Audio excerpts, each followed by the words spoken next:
प्रश्न 1, काव्य की परिभाषा लिखिए। उत्तर, आचार्य विश्वनाथ के अनुसार वाक्य रसात्मकम काव्यम, अर्थात रस युक्त वाक्य को काव्य कहा जाता है। प्रश्न 2, रस के अंगों को लिखिए। उत्तर, रस के 4 अंग होते हैं।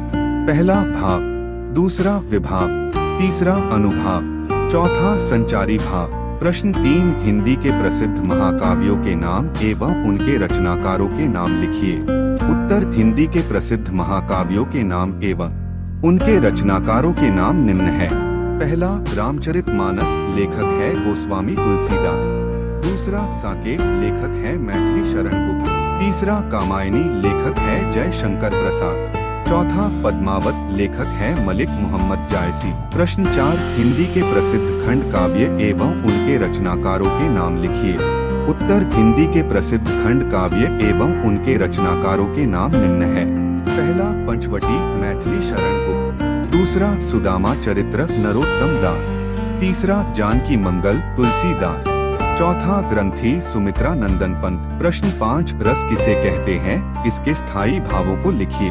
उत्तर, किसी काव्य, कविता, कहानी इत्यादि को पढ़ने या सुनने से हमें जो आनंद की अनुभूति होती है उसे रस कहते हैं। रस निम्न प्रकार के होते हैं। पहला, श्रृंगार रस, स्थायी भाव है रति। दूसरा, वीर रस, स्थायी भाव है उत्साह। तीसरा, रौद्र रस, स्थायी भाव है क्रोध। चौथा, वीभत्स रस, स्थायी भाव है जुगुप्सा या घृणा। पांचवा, करुण रस, स्थायी भाव है शोक। छठवां, अद्भुत रस, स्थायी भाव है विस्मय। सातवां, भयानक रस, स्थायी भाव है भय। आठवां, शांत रस, स्थायी भाव है निर्वेद। नववां, हास्य रस, स्थायी भाव है हास। 10वां, वात्सल्य रस, स्थायी भाव है वत्सल। प्रश्न 6, प्रबंध काव्य एवं मुक्तक काव्य में अंतर को समझाइए। उत्तर, प्रबंध काव्य एवं मुक्तक काव्य में अंतर निम्न है। पहला, प्रबंध काव्य का आकार बड़ा होता है, जबकि मुक्तक काव्य का आकार छोटा होता है। दूसरा, प्रबंध काव्य में कथा क्रम में होती है, जबकि मुक्तक काव्य में कथा क्रम में नहीं होती है।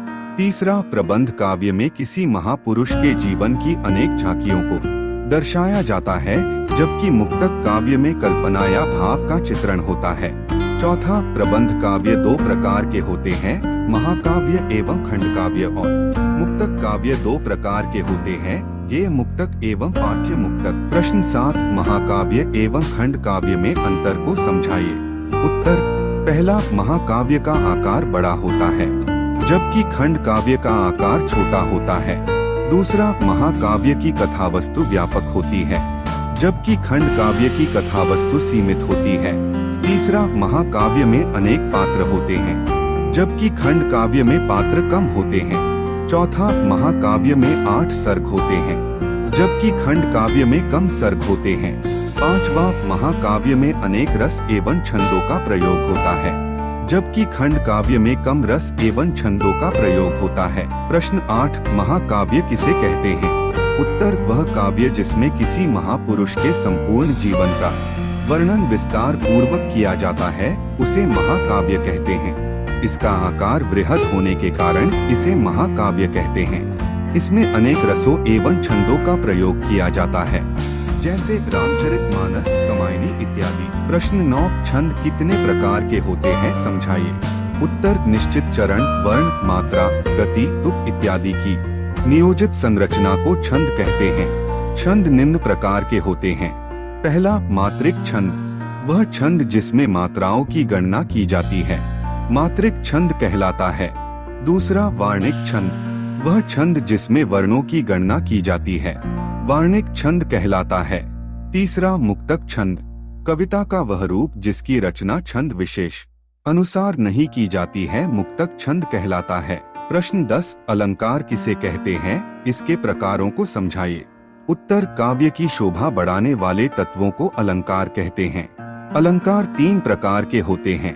पहला, शब्दालंकार, जिस अलंकार से काव्य की शोभा में वृद्धि शब्दों के माध्यम से हो उसे शब्दालंकार कहते हैं। दूसरा, अर्थालंकार, जिस अलंकार से काव्य की शोभा में वृद्धि अर्थों के माध्यम से हो उसे अर्थालंकार कहते हैं।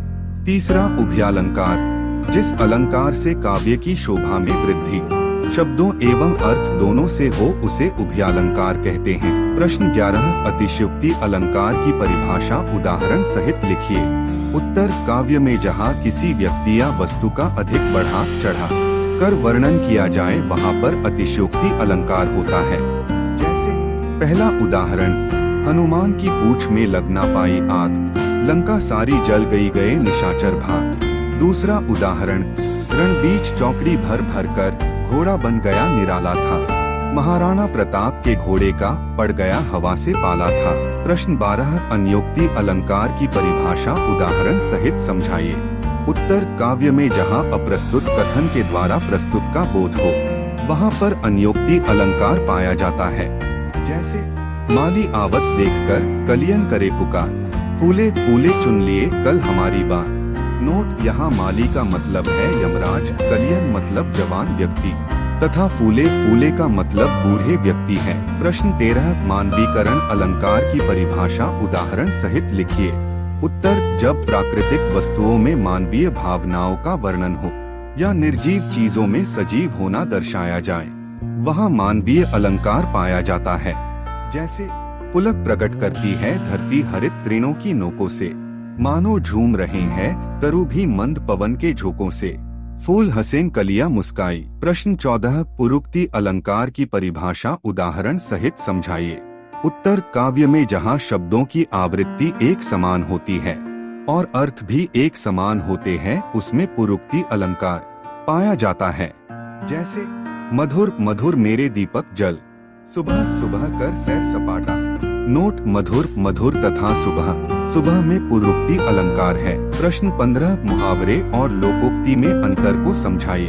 उत्तर पहला मुहावरे वाक्यांश होते हैं जबकि लोकोक्ति संपूर्ण वाक्य होते हैं। दूसरा मुहावरों का प्रयोग स्वतंत्र रूप में नहीं होता है जबकि लोकोक्ति का होता है। तीसरा मुहावरे का प्रयोग भाषा को बल देने के लिए किया जाता है जबकि लोकोक्ति का प्रयोग किसी घटना विशेष के लिए किया जाता है। चौथा मुहावरे का प्रयोग वाक्य के बीच में किया जाता है जबकि लोकोक्ति का प्रयोग वाक्य के अंत में किया जाता है। पांचवा मुहावरा अरबी भाषा के शब्द मुहावर से बना है जबकि लोकोक्ति देश में प्रचलित उक्तियों से बने हैं।